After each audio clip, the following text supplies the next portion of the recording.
हिंगोर मां ख़बर वां शेयर कंदासीं। ज़मींदार मंगुल खान चांग जी 4 एकड़नि ते बीठल कणक खे बाहि लॻी वई। इतला बावजूद फायर ब्रिगेड न पहुती। तूफ़ानी हवा लॻण सबबि बिजली जी 11,000 वोल्टेज तारनि मां कणक जो फसल सड़ी वियो आहे। मुतासिर जो इहो चवणु आहे। वाक़िया ख़बर ॾियो पिया हिंगोर मां ज़मींदार मंगुल खान चांग जी 4 एकड़नि ते बीठल कणक खे बाहि लॻी वई। इतला बावजूद फायर ब्रिगेड न पहुती। अपडेट्स मालूम कंदासीं अब्दुल जब्बार चांग खां। जी अब्दुल जब्बार, छा तफ़सील आहे हिन जी? जी बिल्कुल, शायद तव्हांखे ॿुधाईंदो हलां त हिंगोर जा भरिसां बिजली 11,000 तारनि मां बाहि लॻण करे इलाइक़े जे ज़मींदार मंगुल खान चांग जी 4 एकड़नि ते बीठल कणक जो फसल सड़ी रख थी वियो।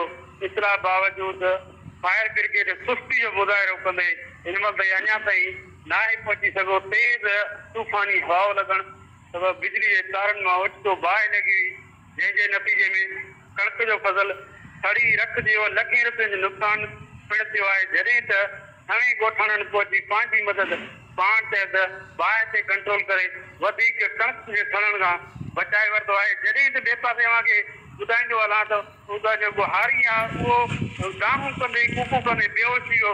जॾहिं त बेहोशी हालत में हुनखे रमज़ान चांग जेको हारी आहे हुनखे इस्पताल दाख़िल मुंतक़िल कयो वियो आहे। जी वॾी महिरबानी जब्बार अपडेट करण जे लाइ।